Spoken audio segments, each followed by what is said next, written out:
Subject और predicate बहुत easy लगते हैं ये पहचानने में कि किसी भी सेंटेंस में, किसी भी वाक्य में सब्जेक्ट कहां पर है और प्रेडिकेट कहां पर है। लेकिन ऐसे ही कुछ सेंटेंसेस होते हैं जिनमें आपको ये धोखा लग सकता है कि सब्जेक्ट कौन सा है और प्रेडिकेट कौन सा है। चलिए देखते हैं। सबसे पहले तो मैं आपको ये बता देती हूँ कि सब्जेक्ट होता क्या है, किसे कहते हैं हम सब्जेक्ट।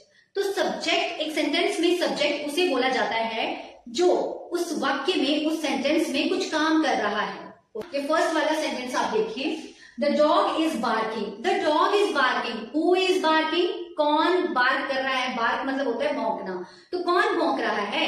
The dog. डॉग भौंक रहा है। यहाँ पर डॉग जो है इस सेंटेंस में काम कर रहा है। तो डॉग जो होगा वो यहाँ पर क्या होगा, जिसको हम बोलते हैं सब्जेक्ट। यस। एंड अगर हम इसको हाइड कर दें, अगर हम डॉग को हाइड कर दें, सब्जेक्ट को हाइड कर दें, तो बाकी जितनी भी चीज जो बची आपके सेंटेंस में, that will called predicate. Yes, बहुत इजी था ये। चलिए नेक्स्ट सेंटेंस देखते हैं।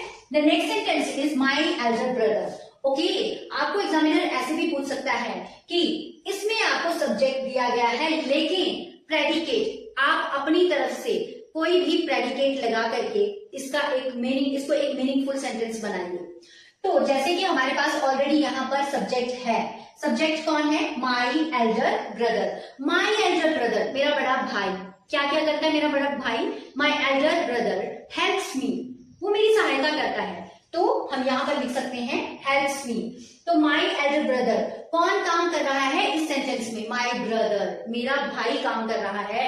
तो my brother that is performing in this sentence is called subject and the rest part is called predicate. Okay, my elder brother is going to Delhi. मेरा बड़ा भाई दिल्ली जा रहा है। तो जो जा रहा है वो कौन है? सब्जेक्ट। और बाकी का जितना भी होगा वो सारा का सारा क्या होगा?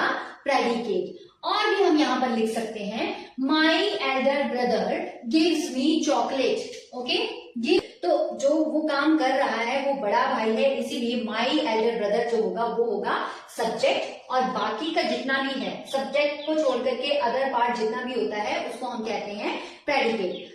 Now yes, take a look on the third sentence. The girl who won the first prize in my sister. जी हाँ, यही वो वाक्य है जिसमें आप कंफ्यूज हो जाते हैं।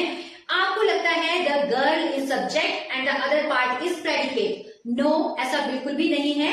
सबसे पहले आप इस फुल सेंटेंस को रीड करेंगे, the girl who won the first prize.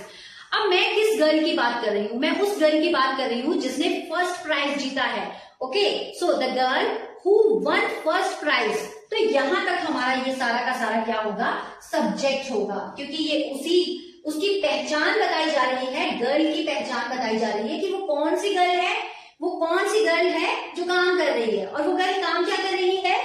Is my sister. वो कोई काम नहीं कर रही है लेकिन उसके बारे में बताया जा रहा है इस सेंटेंस में कि शी इज माई सिस्टर, वो मेरी सिस्टर है। ठीक है, किसके बारे में बताया जा रहा है?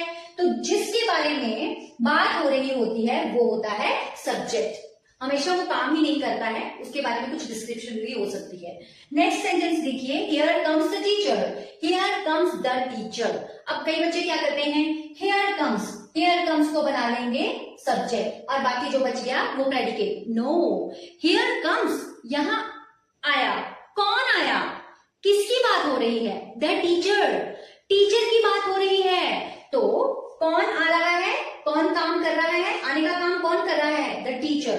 So the teacher is subject here. यहां पर कौन होगा? Subject, teacher. And the rest part, बाकी बचा हुआ हिस्सा जिसको हम बोलते हैं प्रेडिकेट। जी हाँ, तो इन वाक्यों में कंफ्यूजन होती है, इन सेंटेंसेस में कंफ्यूजन होती है जब भी आप सब्जेक्ट और प्रेडिकेट को पहचानते हो। तो ऐसे ट्रिकी सेंटेंस जो है वो आपको एग्जाम में आ सकते हैं।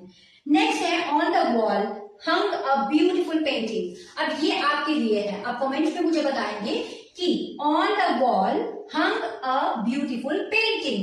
ओके, इसमें कौन सा सब्जेक्ट है और कौन सा प्रेडिकेट है? अगर आपको वीडियो पसंद आई हो तो to know more grammar tips, follow my page on Facebook and subscribe my channel. Thank you.